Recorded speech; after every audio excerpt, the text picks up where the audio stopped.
은혜 받으실 하나님의 말씀, 구약성경 이사야서 60장 4절부터 9절에 있는 말씀 함께 보시겠습니다. 이사야 60장 4절에서 9절입니다.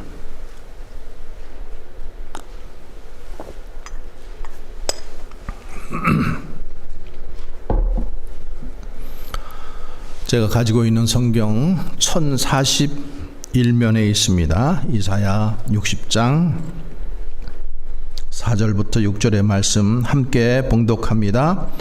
내 눈을 들어 사방을 보라. 무리가 다 모여 내게로 오느니라.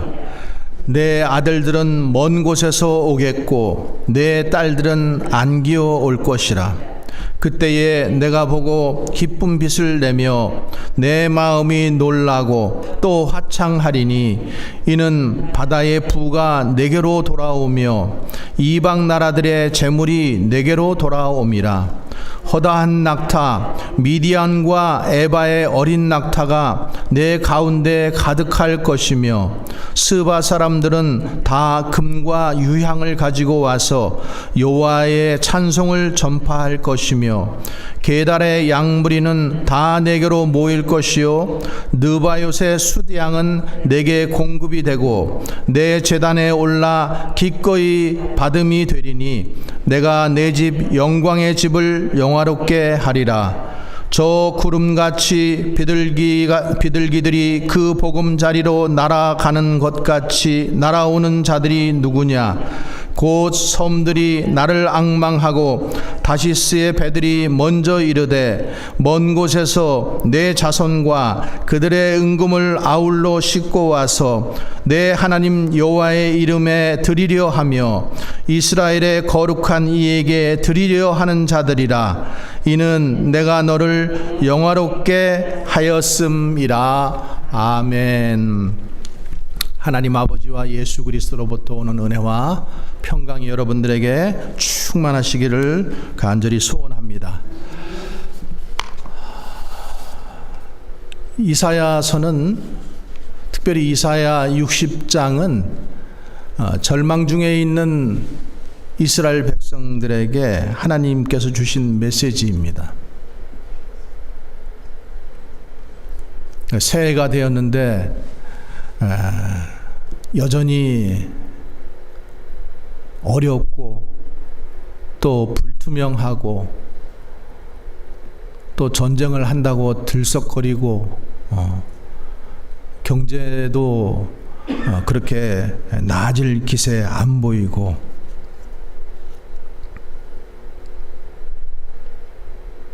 그러니 사람들이 새해가 되었음에도 불구하고 소망이 약해지고 절망 중에 있게 되는 것을 볼 수 있습니다. 예루살렘 성이 황폐되고 또 성전이 무너지고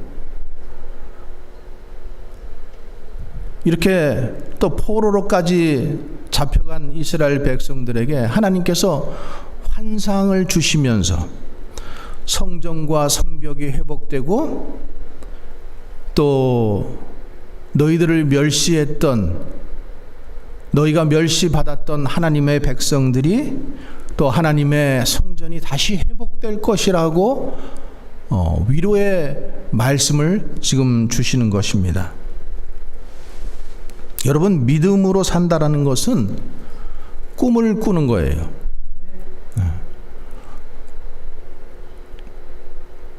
내가 포로에서 돌아올 때 꿈꾸는 것 같았도다. 나는 정말로 포로로 영원히 죽을 줄 알았는데 그 포로로부터, 노예로부터 해방이 되어서 다시 내 고향 땅을 밟게 되었을 때 그들은 꿈꾸는 것 같았다라고 했어요. 믿음은 꿈을 꾸며 사는 거예요. 내 꿈을 이루기 위해서 달려가는 것이 아니라 하나님께서 주신 꿈, 하나님께서 나에게 주신 꿈, 그 꿈을 꾸며 살아가는 게 믿음 생활입니다. 우리가 잘 아는 히브리서 믿음장, 믿음은 바라는 것들의 실상이요, 보이지 않는 것들의 증거라고 말씀하고 있어요.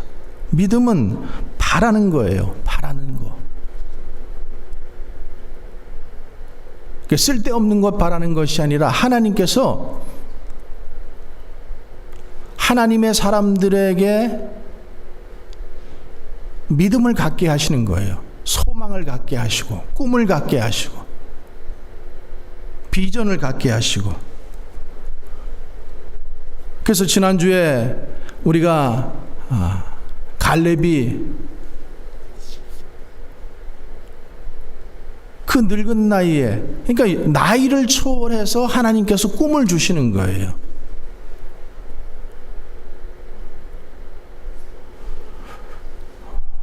우리가 양로원에 들어가기를 싫어하는 이유가 뭐예요? 양로원에 들어가면은 죽을 날만 기다리는 삶이잖아요. 그렇죠? 소망이 없는 거예요. 그냥 죽을 날만 기다리는 거예요. 뭐 미국 양로원이나 뭐 한국 양로원이나 똑같습니다. 그러니까 나이 들어서 양로원에 가는 것을 어때요? 싫어하죠. 그러나 믿음으로 산다라고 하는 것은 하나님께서 계속해서 꿈을 주시는 거예요. 우리에게 보여주시고 꿈꾸게 하시고. 하나님께서 어떻게 꿈을 주시는가 하면은 하나님을 바라봄으로, 하나님을 바라보는 자에게 꿈을 주셔요. 오늘 60장 4절의 말씀 한번 같이 읽어봅니다. 내 눈을 들어 사방을 보라. 무리가 다 모여 내게로 오느니라. 내 아들들은 먼 곳에서 오겠고 내 딸들은 안 기어올 것이라. 여러분, 보는 것이 굉장히 중요합니다. 우리가 땅을 바라보거나 환경을 바라보면은 어때요? 낙심이 돼요. 그러니까 우리가 여러분 하나님을 바라보아야 됩니다. 여러분, 기도하실 때 우리가 항상 눈을 감고 기도하죠. 눈 뜨고 기도하면 안 되나요? 근데 왜 눈을 감는 거예요? 눈을 감는 것은 환경을 보지 않기 위함이에요. 왜? 환경을 보면 낙심이 되니까. 그래서 우리가 무엇을 보는가? 이게 보는 것을 잘 구별해서 봐야 돼요. 보지 말 것 보면은 미혹되죠. 유혹되죠. 죄 짓게 되죠.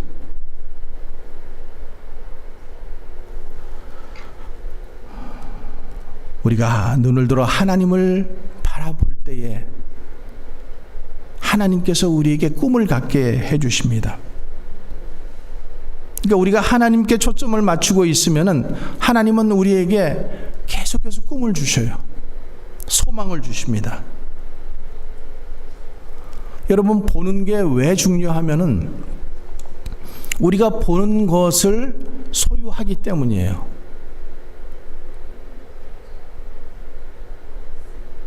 보는 것을 행하게 되고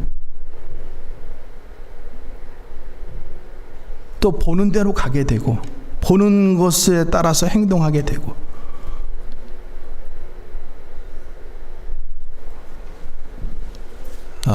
개, 바닷가에 사는 개는 항상 옆으로 기죠. 옆으로 가요.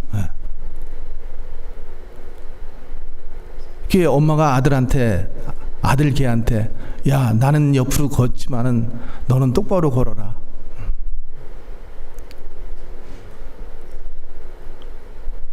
내가 보는 대로 닮게 되어 있다라는 거예요. 자식은 부모를 닮게 되어 있어요.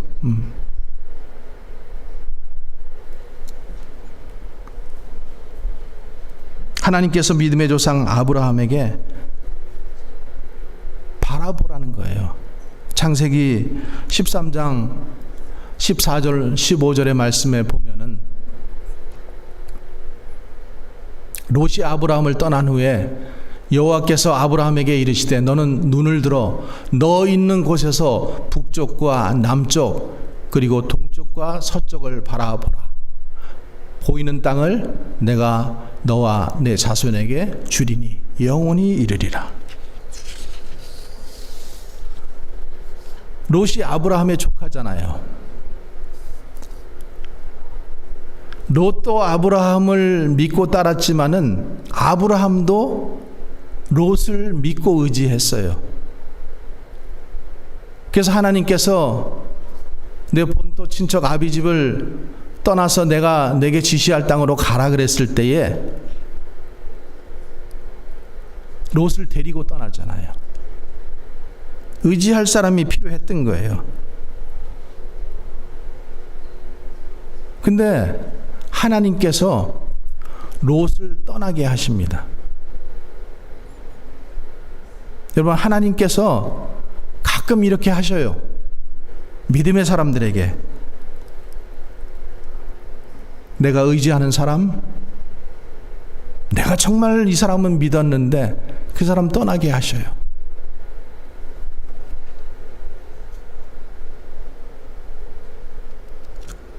여호와께서 아브라함에게 이르시되 너는 눈을 들어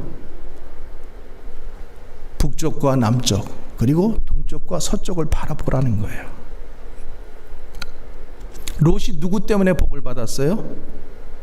아브라함, 그 삼촌 아브라함 때문에 복을 받았어요. 근데 이제 복을 받아서 소떼가 많아지고 양떼가 많아지고 노비들이 많아지기 시작하니까 좋은 땅을 선택해서 떠나버리는 거예요. 그러니까 아브라함은 그 떠나는 롯을 바라보면서 그가 떠나는 그 먼지만 날리고 있는 티끌만 날리는 바라보면서 그 길을 바라보면서 또 기름진 땅으로 그 떠나가는 그 뒷모습을 바라보면서 어때요? 낙심이 듭니다. 근데 하나님께서 말씀하시죠? 눈을 들어 북쪽과 남쪽 그리고 동쪽과 서쪽 동서남북을 바라보라는 거예요. 내가 그 땅을 다 너에게 주겠다라는 거예요. 하나님의 위로가 임하는 거예요. 지금 롯이 떠나기 때문에 마음이 안 좋아요. 힘들어요. 근데 하나님께서 롯이 떠난 다음에 보게 하는 것들이 있다라는 거예요. 롯이 있을 때는 안 보였어요. 함께 있을 때는 안 보였어요. 그런데 내가 의지하는 사람, 그 사람이 떠나고 나니까 그 자리가 보여지는 거예요. 그리고 누가 더 보이게 돼요? 하나님이 더 보이게 되는 거예요. 하나님이 롯을 떠나게 하신 것입니다. 하나님이 그렇게 하신 거예요. 그리고 하나님께서 아브라함에게 너는 눈을 들어 보라는 거예요. 그리고 새로운 꿈을 꾸게 해주시죠. 자, 우리가 꿈을 꿀 때에 그러면 어떻게 꿈을 꾸게 하실까요? 하나님의 말씀을 통해서 꿈을 꾸게 하십니다. 우리가 하나님의 말씀을 읽고 묵상을 하면은 하나님이 꿈꾸게 하셔요. 하나님은 하나님의 말씀 속에 하나님의 꿈을 심어 놓으셨기 때문이에요. 그래서 하나님의 말씀을 읽고 하나님의 말씀을 묵상하다 보면은 하나님의 꿈이 보여요. 하나님의 꿈이 내 꿈이 되고, 여러분 그런 경험을 해보시기 바랍니다. 두 번째로는 기도를 통해서 하나님의 꿈이 보여집니다. 기도를 통해서. 조금 아까 말씀드린 것처럼 우리가 기도할 때 왜 눈을 감아요? 현실과 기도는 멀기 때문에, 차이가 있기 때문에 눈을 뜨면은 현실이 보이고 눈을 감으면은 현실이 안 보여요. 그래서 우리가 눈을 감고 기도하는 거예요. 그런데 놀라운 것은요, 기도하면은 하나님께서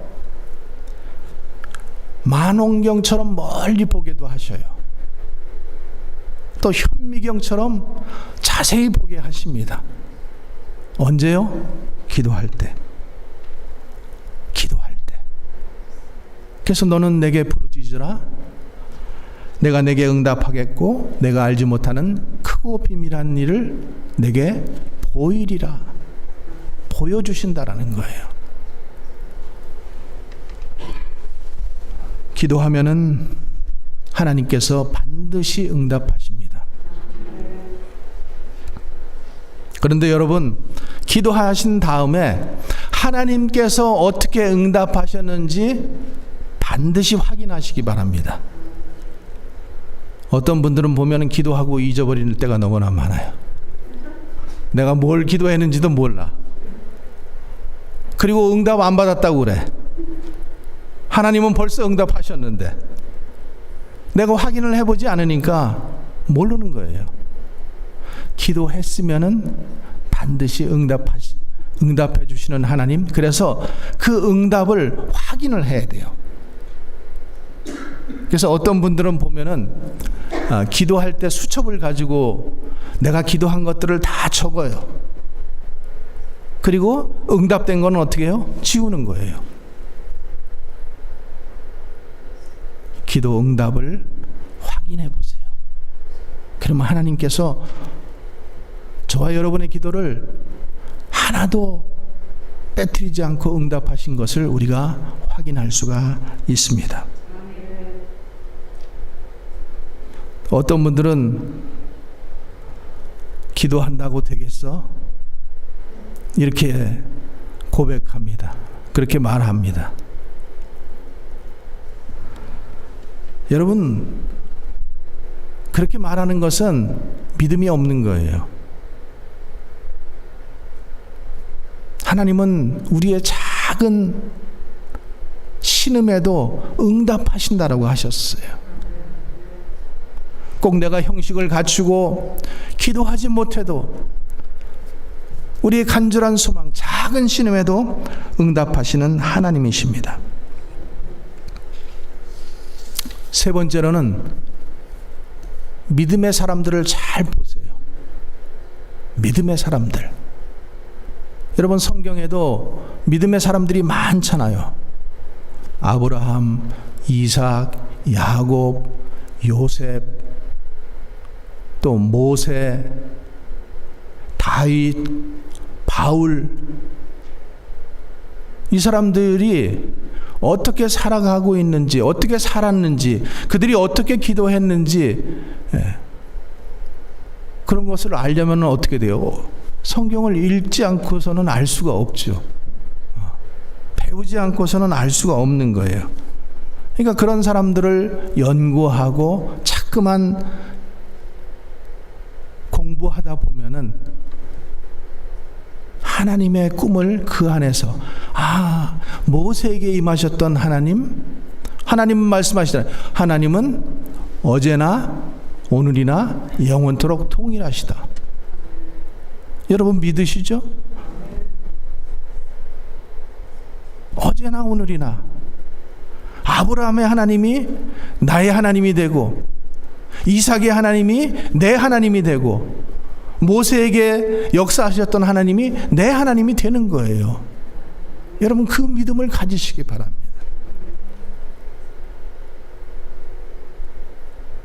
아브라함의 하나님, 이삭의 하나님, 야곱의 하나님은 저 멀리 계시고 내 하나님은 저 멀리 계시고 이러지 않아요.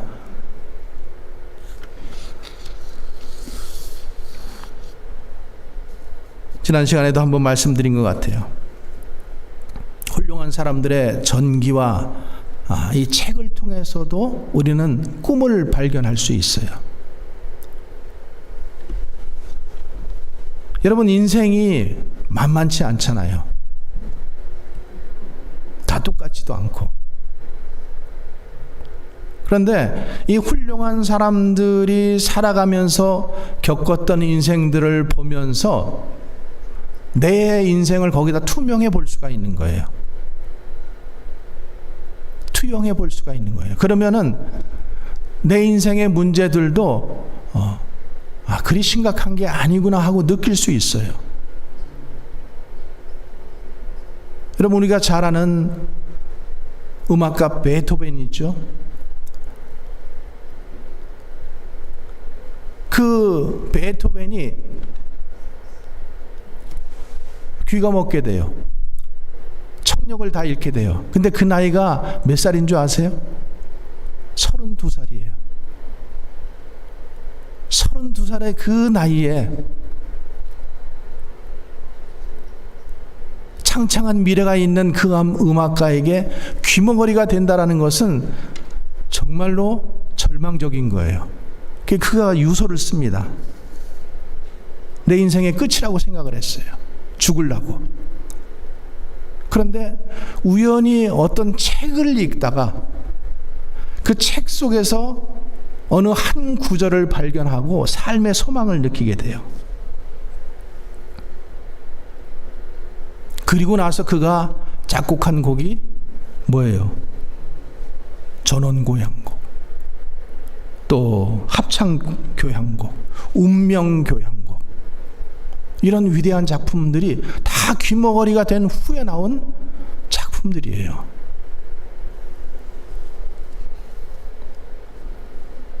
우리가 성경에 많은 말씀들이 있지만은 우리를 살리는 말씀은 성경의 한 구절이에요. 한 말씀이에요. 그 말씀이 나를 때로는 절망 속에서 이끌어주고 소망이 생기게 하고 다시 주님을 바라보게 하잖아요. 우리가 믿음 생활하지만은 믿음 안에서도 여러분 그 한마디, 목사님이 설교 중에 하신 그 말씀 한마디, 또 어떤 권사님이 나에게 던져준 그 한마디, 그 위로의 말이 나를 살리게 하는 거예요.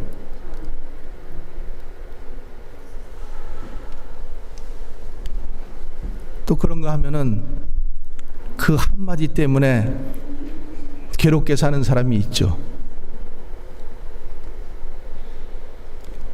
우리의 삶을 괴롭히는 그 한마디,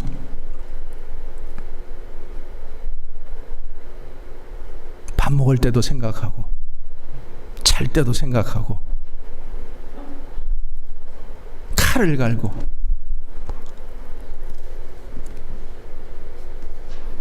여러분 보내기 바랍니다. 그 한마디 중요하지 않은 거예요. 괜히 그 말에 사로잡힐 필요가 없어요. 예수 그리스도의 이름으로 내 삶에서 떠나버려라. 여러분 그렇게 선포해야 돼요. 그러면 더 이상 그 말이 나를 포로 잡을 수 없어요. 예수 그리스도의 이름으로, 예수의 능력으로 내 가슴을 호흡하고 나에게 상처를 준 이 말이 예수 이름으로 떠나가라.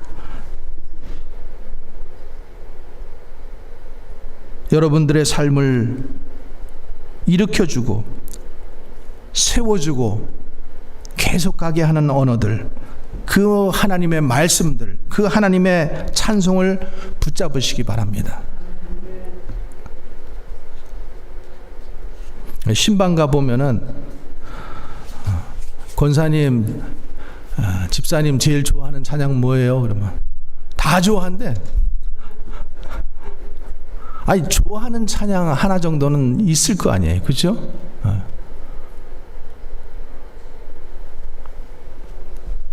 또 좋아하는 찬양 뭐냐고 그러면은 괜히 멍 때리고 계시지 마시고 바로바로 얘기할 수 있어야 돼요.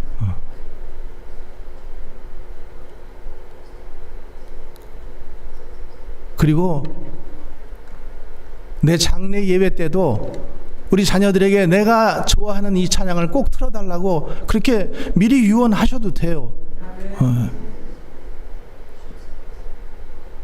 유언은 꼭 숨이 넘어갈 때 그때만 하는 게 유언이 아니에요. 미리 하는 거예요. 미리. C.S. 루이스가 이렇게 말했어요. 천국을 늘 그리워하며 사는 사람들은 이 땅에 사는 동안 훨씬 더 아름답고 훨씬 더 위대하고 훨씬 더 거룩하게 살 수가 있다.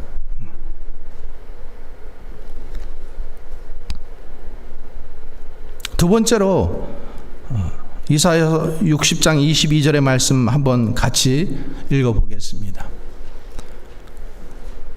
그 작은 자가 천명을 이루겠고 그 약한 자가 강국을 이룰 것이라. 때가 되면 나 여호와가 속히 이루리라. 작은 자와 약한 자에게 주시는 비전이에요. 꿈이에요. 지금 이스라엘 백성들이 멸시받고 있어요. 미움받고 괴로움당하고, 그 괴로움당하고 있는 성읍들에게 주시는 말씀이에요. 여러분, 요셉이 뭐 때문에 형제들에게 미움을 사요? 꿈. 그들도 형제들처럼 꿈이 없었으면은 괜히 형제들에게 미움 당할 필요가 없어요. 근데 그는 꿈이 있었잖아요. 하나님이 주신 꿈. 그러니까 그 꿈을 붙잡다 보니까 자꾸만 가서 얘기하니까 어때요? 형제들이 미워하는 거예요. 여러분, 꿈을 이루고 싶으면은 미움당할 그 용기도 있어야 돼요. 만약에 여러분들이 어떤 꿈을 꾸고 있는데 상대방이 나를 괜히 미워하기 시작해. 그래서 그 꿈을 포기했어. 그러면 안 돼요, 여러분. 꿈이 있으면은 미움도 당하고 비난도 당하고 멸시와 천대도 당하게 되는 거예요. 여러분, 이스라엘 백성들이 600만이라고 하는 사람들이 2차 대전 때 가스실에 다 그들이 죽음으로 없어져 버렸어요. 이스라엘 백성들, 왜 사람들이 그들을 미워할까요? 하나님께서 택한 민족이라는 것 때문에 그들이 멸시를 받아요. 재산을 다 뺏겨요. 포로로 끌려가고 가스실에 들어가서 죽음을 600만이라고 하는 그 많은 사람들이 죽음을 당해요. 그러나 하나님은 살아계시고 그것도 보고 계신다라는 거예요. 그리고 그들을 다시 일으키시잖아요. 다 세상에서 없어진 것 같았던 그 나라가 거의 2000년 동안 이 땅에서 이름조차 없던 그 나라가, 유대인이라고 사람들이 멸시하고 미워하고 왕따시키던 그 민족이 1948년에 다시 나라가 세워진다라고 하는 것은 하나님이 하시지 않으면 이런 기적이 있을 수가 없어요, 여러분.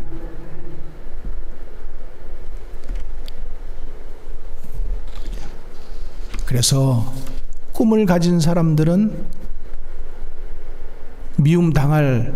내가 미움 당할 수 있다라는, 멸시 당할 수 있다라는 용기를 가져야지 돼요.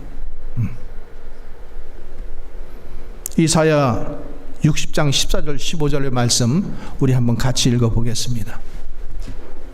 14장 14절.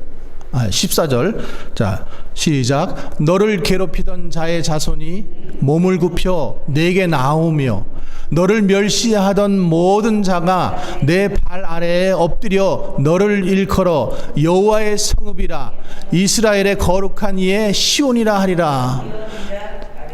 15절 전에는 내가 버림을 당하며 미움을 당하였으므로 내게로 가는 자가 없었으나 이제는 내가 너를 영원한 아름다움과 대대의 기쁨이 되게 하리라.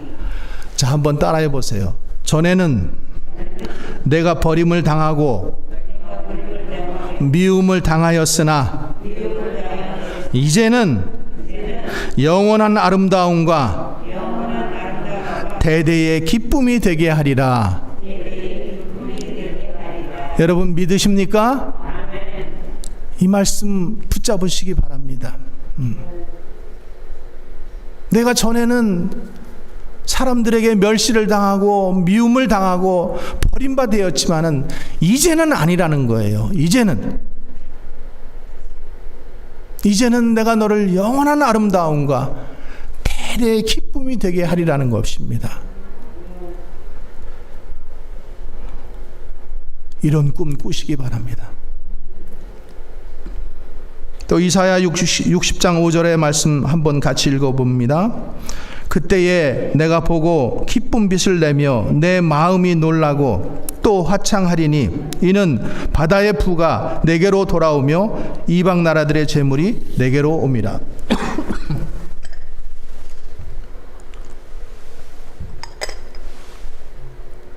자녀들이 여러분 지금 이 모습 보면은 알 수 있어요. 지금 한국은 설이잖아요. 그죠? 근데 자녀들이 다 손에 보따리들을 들고 부모님에게 찾아오면은 얼마나 그 마음이 기쁘겠어요. 기쁘겠어요? 안 기쁘겠어요, 여러분? 기쁘죠? 참 미국에 살면서 그런 이 풍습을 보기가 참 힘들지만은 그래도 뭐 추수감사절이나 이럴 때는 또 그렇게 오잖아요. 그러니까 부모는 자녀들이 그렇게 찾아올 때 기쁜 거예요. 내가 젊었을 때는 몰랐어요. 어머님 이렇게 찾아가서 또 지내다가 이렇게 내려오면은 보이지 않을 때까지 이렇게 손을 흔들고 계시는 그 어머님의 모습. 근데 이제 나이가 들어 보니까 이제 알겠어요. 그죠? 이제는 알 것 같아요. 자녀들이 찾아오는 게 기쁨이에요.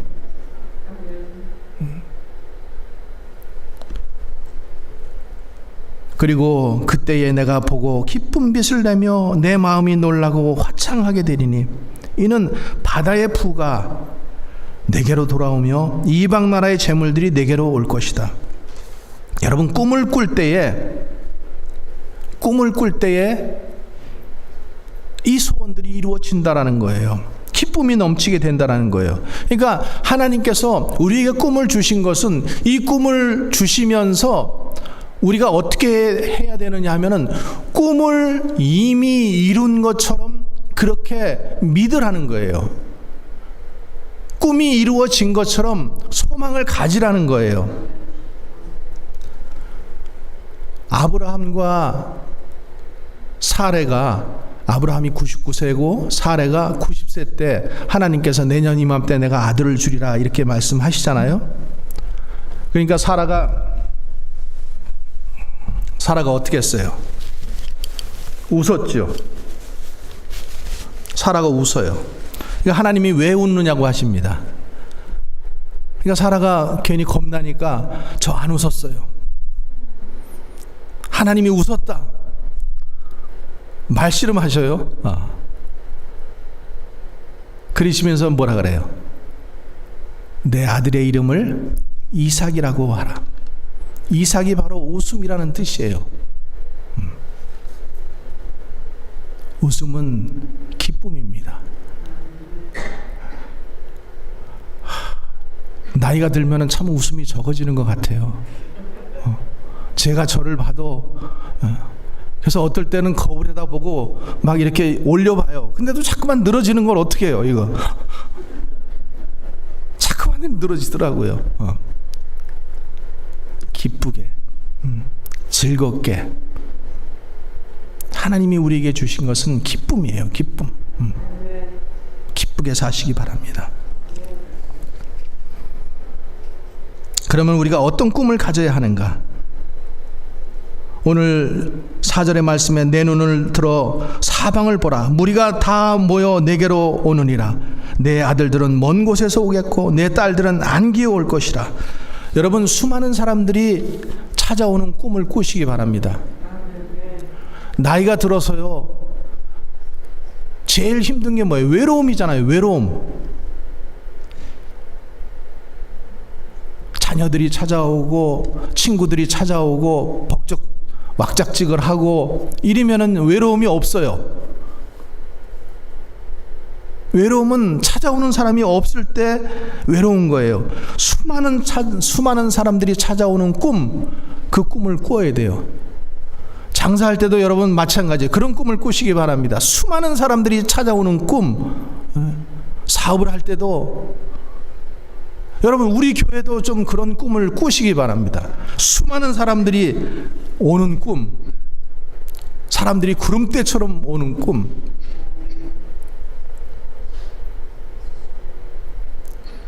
그런 비전을 안고 부임에 오고 또 그런 비전을 가지고 기도했는데 맨날 여기에 보면은 사람들이 오는 게 아니라 기러기 때만 여기 와요. 어떨 때는 기러기 때가 우리 교인들보다도 더 많이 와요.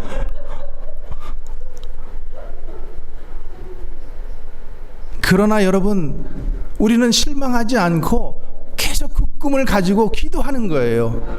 기도하면 하나님께서 언젠간 이루신다라는 것이죠. 아멘이시죠? 우리가 그런 꿈을 함께 꾸실 수 있기 바랍니다. 하나님께서 아브라함에게 말씀하시나요?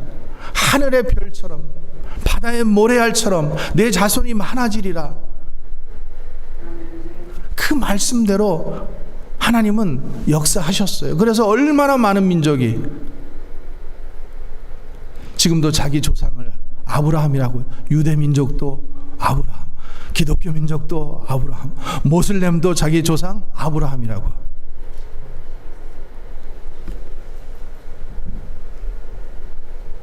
여러분, 안 된다고 생각하면은 안 돼요. 그죠? 목사님, 그거 안 돼요. 요즘 부흥 안 돼요. 그렇게 말한 사람은 자기 말에 책임을 져야 되잖아요. 그러니까 정말 안 돼야 되는 거예요. 되면은 안 되잖아요. 그러니까 그런 사람은 잘 되면은 아마 뒤에 가서 안 되게 해주십시오 하고 기도할지도 모르죠. 왜? 자기가 뱉은 말이 있으니까. 된다고 말하고, 특별히 교회 일을 할 때 여러분 제발 안 된다고 얘기하지 마세요. 할 수 있다. 될 거라고 우리 믿음으로 가지고 자꾸만 해보는 거예요. 풍성한 보화가 찾아온다라고 했어요. 이 보화가 뭐예요? 예배를 회복시키는, 또 하나님의 교회가 충만하기 위해서 이 보화가 오는 거예요. 물질일 수도 있고 사람일 수도 있고. 그래서 이사야 60장 오늘 본문 5절 7절에 보면, 그때 내가 보고 기쁜 빛을 내며 내 마음이 놀라고 또 화창하리니 이는 바다의 부가 내게로 돌아오며 이방 나라들의 재물이 내게로 옴이라.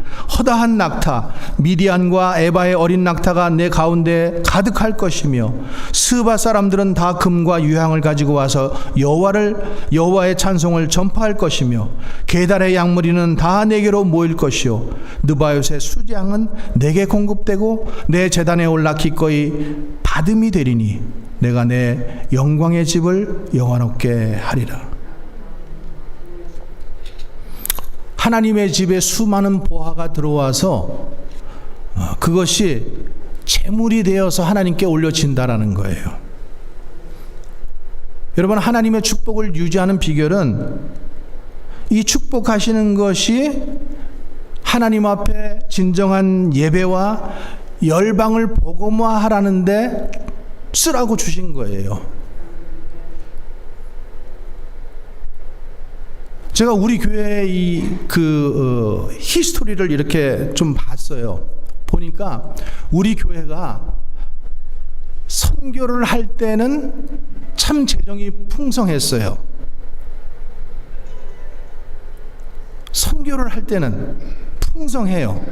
근데 우리 교회가 힘들고 어렵고 재정이 힘들고 어느 때인가 봤더니 물론 없으니까 선교를 안 했겠죠. 근데 안 할 때에는 재정이 어려웠더라고요. 교회가 문제가 있었고 어려움이 있었고 이럴 때 보니까 선교하지 않을 때였어요. 제가 그 선교라는 이 돋보기를 가지고 이것을 본 거예요. 하나님께서 우리에게 보화를 주시고 하나님께서 우리에게 능력을 주시고 축복하시는 비결은 진정한 예배와 열방을 복음화하는 데 쓰라고 주신 것입니다. 8절과 9절의 말씀 한번 같이 읽어봅니다. 저 구름같이 비둘기들이 그 보금자리로 날아오는 것 같이 날아오는 자들이 누구냐? 곧 섬들이 나를 앙망하고 다시스의 배들이 먼저 이르되 먼 곳에서 내 자손과 그들의 은금을 아울러 싣고 와서 내 하나님 여호와의 이름에 드리려 하며 이스라엘의 거룩한 이에게 드리려 하는 자들이라.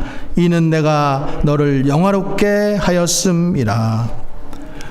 하나님께서 교회를 영화롭게 하고요, 또 하나님께서 우리들을 영화롭게 하시는 거예요. 왜? 하나님께서 그것을 통해서 영광 받으시기 위해서, 그것을 통해서. 여러분, 하나님은 이방 왕 고레스 왕에게도 축복해 주셨어요. 그 축복을 주셔서 뭐하게 하신 거예요? 하나님의 백성이 예배드리게 하고 다시 예루살렘으로 돌아가서 성전을 짓게 하고 교회가 살아나고 전도와 선교의 그 놀라운 능력이 일어나게 이방 왕을 통해서 역사하신 거예요.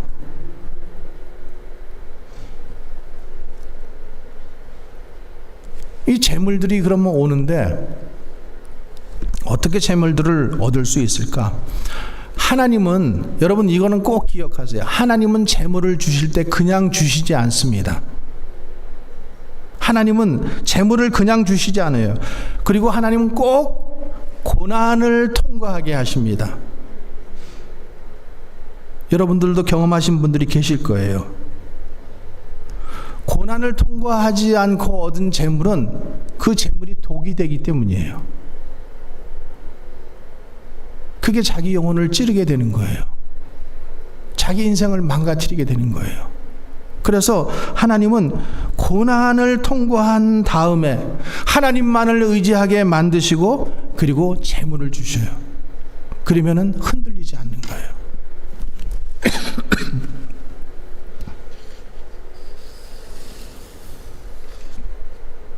어떻게 하면 하나님의 재물이 우리에게 올까? 신명기 8장 18절에 내 하나님 여호와를 기억하라. 그가 내게 재물 얻을 능력을 주셨습니다. 이같이 하심은 내 조상들에게 맹세하신 언약을 오늘과 같이 이루려 하심이니라. 하나님께서 아브라함을 축복의 통로라고 말씀해 주셨어요. 근데 축복의 통로라고 말씀해 주신 이유는 너 혼자 축복의 통로가 되어서 잘 먹고 잘 살라고 축복의 통로가 하신 게 아니라는 거죠. 재물을 얻을 수 있는 능력도 함께 주셨다라는 거예요. 근데 너 혼자 잘 먹고 잘 살라는 게 아니에요. 여러분 복은 생명입니다. 생명은 살아있다라는 거야. 그러니까 복은 흘러가야 돼요. 물처럼 흘러가야지만은 그것이 생명을 살리게 되고 다른 생명도 살리게 되고 모든 것을 풍성하게 합니다. 여러분 갈릴리 호수가 있고 사해가 있어요. 갈릴리 호수는 헐몬산으로부터 흘러내리는 많은 물을 받아서 어떻게 돼요? 요단강을 통해서 흘러내려요. 흘려보내요. 그러니까 갈릴리 호수 주변은 항상 풍성합니다. 초록이 풍성하고 물고기가 풍성하고, 사해는 받기만 하고 내보내지를 못해요. 그러니까 그 사해 바다는, 사해가 뭐예요? 죽은 바다라는 거예요. 죽은 바다. 거기는 물고기도 살 수 없어요. 그 주변도 다 황폐해 있어요.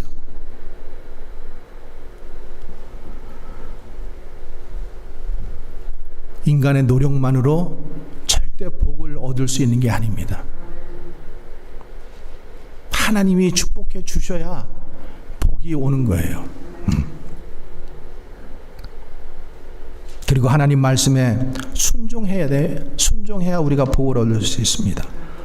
순종하면은, 우리 어렸을 때 들은 이런 말도 있어요. 엄마 말 들으면은 자다가도 떡이 생겨요. 그죠? 예? 저도 그런 경험 많이 해봤어요.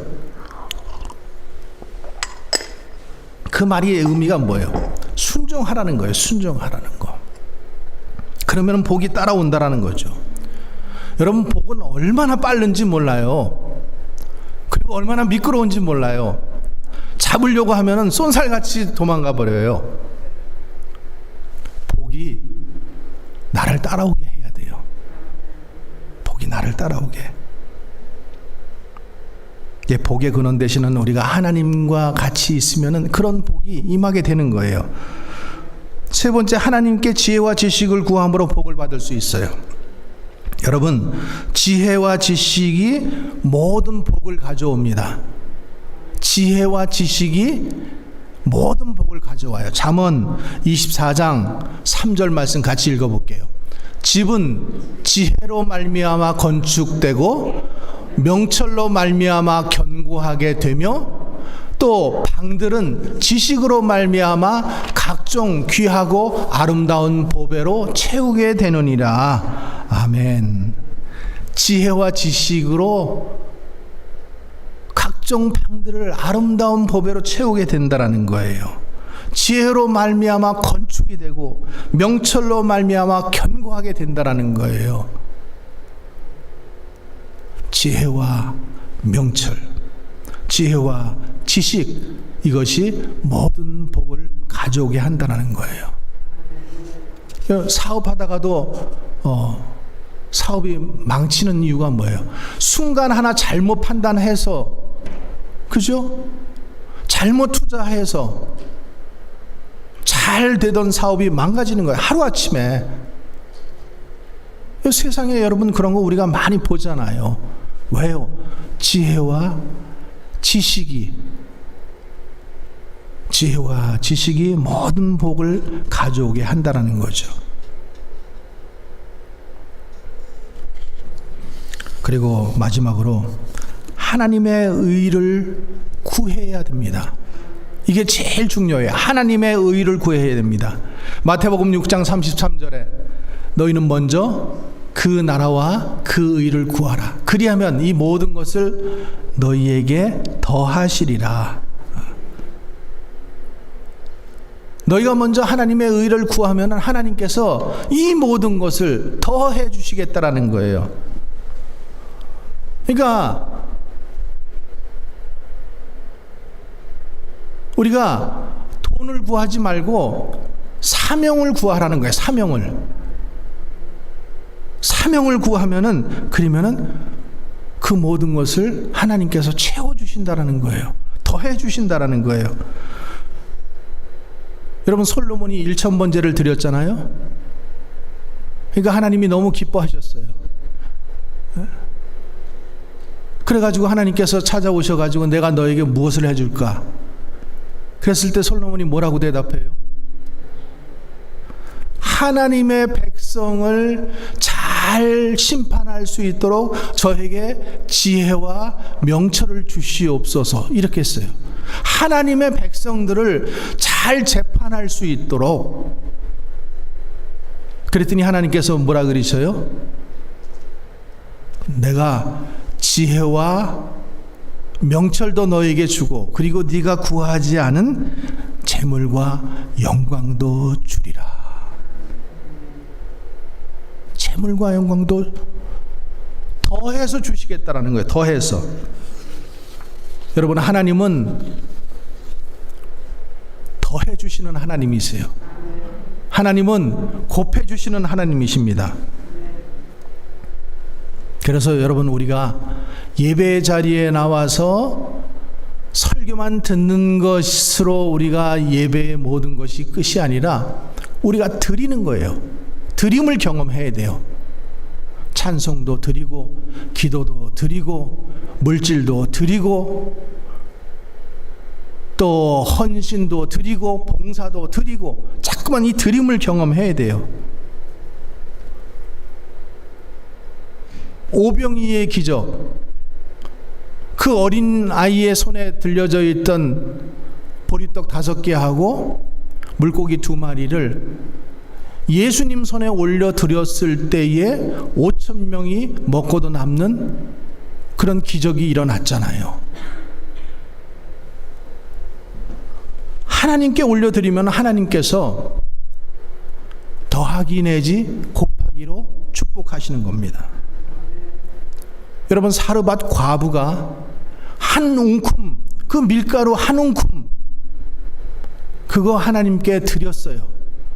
드렸더니 하나님께서 어떻게 하셔서 3년 6개월 동안 밀가루가 기름통에 기름이 떨어지지 않게 하셨잖아요.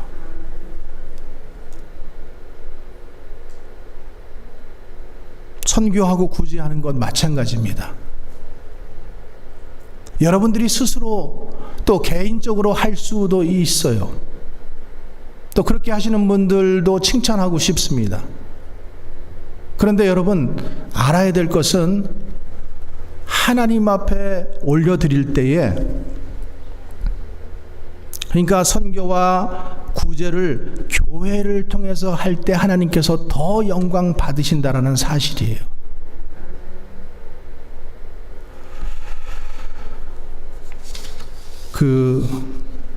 어떤 목사님이 쓴 하나님의 경영이라는 글이 있어서 제가 한번 같이 나누고 싶어요. 잘 들어보세요. 세상의 구제는 사람이 사람에게 베푸는 것이다. 이럴 경우 자칫 잘못하면은 주는 쪽은 우월감을 느끼기 쉽고 받는 쪽은 비참한 기분을 느끼기 쉽다. 그러나 하나님의 나눔법은 전혀 다른 방법으로 작용을 한다. 우리가 형제에게 나누어 주는 것이 아니라 우리가 먼저 하나님께 드린 것을 주님께서 나누어 주시는 것이다. 하나님의 나누셈에는 축복의 씨앗이 필요하다고 했는데 그 씨앗은 사람이 사람에게 나누어 주는 것이 아니라 사람이 먼저 하나님께 예배하는 마음으로 드리는 것이다.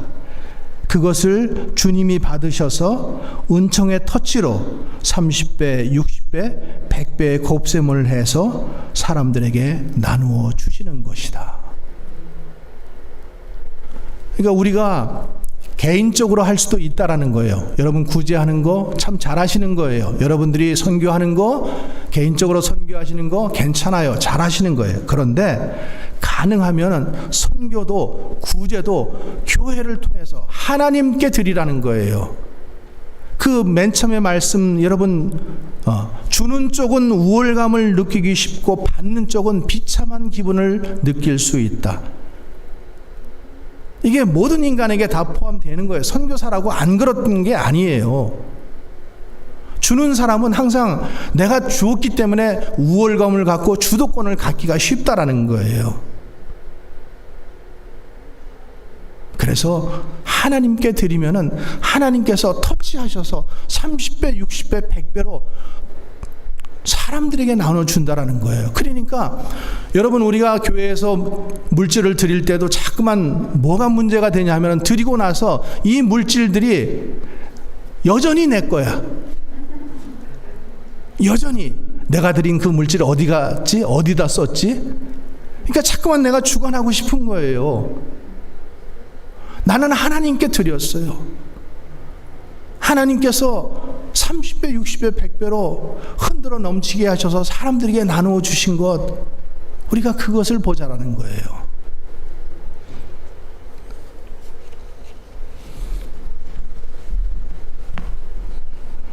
우리가 축복을 받을 때 겸손했기 때문에 축복을 받은 겁니다.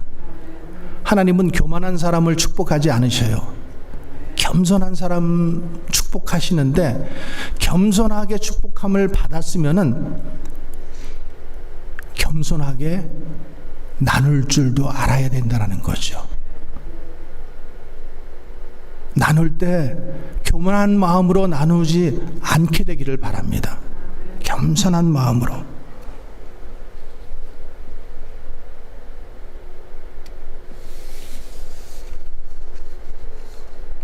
그래서 오늘 이 이사야의 말씀처럼 수많은 사람들이 하나님의 집에 예물 드림으로 교회가 또 충만해지고, 또 하나님의 복음 전파, 하나님의 뜻은, 여러분 교회는 말이죠, 교회는 뭐예요? 하나님의 말씀을 전파하는 게 교회의 사명이에요. 그것이 사명이에요, 교회는. 그래서 그 사명을 교회는 잃어버리지 않아야 돼요. 어렵든지 어렵지 않든지 항상 우리는 거기에 모든 초점을 맞춰야 돼요. 그것이 교회의 존재의 목적이고, 그 존재의 목적을 이룰 때에 여러분 가장 행복한 거예요.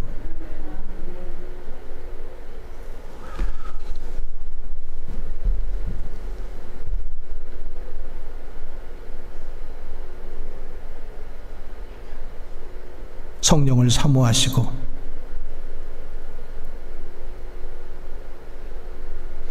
하나님의 부르심, 사명을 쫓아서 먼저 그 나라와 의를 구하는 삶을 사시고,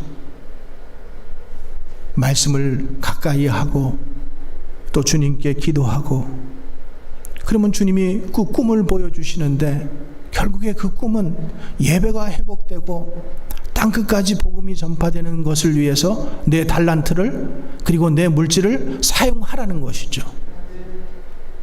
그렇게 했을 때에 그것이 하나님 아버지께 영광이 된다라는 거예요. 그 103세 되신 철학자 얘기를 또 한 번만 마지막으로 할게요. 그분이 그랬어요. 나를 위해서 산 것은 아무것도 남는 게 없습니다. 나를 위해서 산 것은, 나를 위해서 한 것은 아무것도 남는 게 없대요. 하나님을 위해서, 남을 위해서 산 것만이 남는다라는 거죠. 하나님의 말씀을 따라 사는 것이 축복인 것을 믿으시기 바랍니다. 자꾸만 내 생각 붙잡으면은요, 하나님의 생각이 안 나게 되어 있어요. 내 생각에는 이렇게 했으면 좋겠는데, 교회도 나오지 않는 분이 내 생각에는 교회가 이렇게 했으면 부흥할 것 같은데 이렇게 얘기를 해요. 정말로 웃겨요. 하나님의 생각이 뭔지를 우리는 항상 생각해야 돼요. 하나님께 초점을 맞추고 살고, 하나님이 보여주시는 꿈을 꾸고, 그것을 이루기 위해서 우리가 나의 달려갈 길, 주 예수께 받은 사명, 그것을 감당하면은요, 하나님께서 너와 내 자손을 분명히 축복하신다라고 말씀하셨어요. 이 말씀이 여러분들의 생애에 축복의 말씀이 되고, 또 여러분들의 자녀들이 복을 받는 그런 귀한 말씀 되기를 주님의 이름으로 간절히 축원합니다. 기도하겠습니다. 주님 감사합니다. 오늘 이 말씀대로 우리 성도들이 잘되고 번영함으로 세계를 복음화시키는 놀라운 역사가 있도록 인도해 주시옵소서.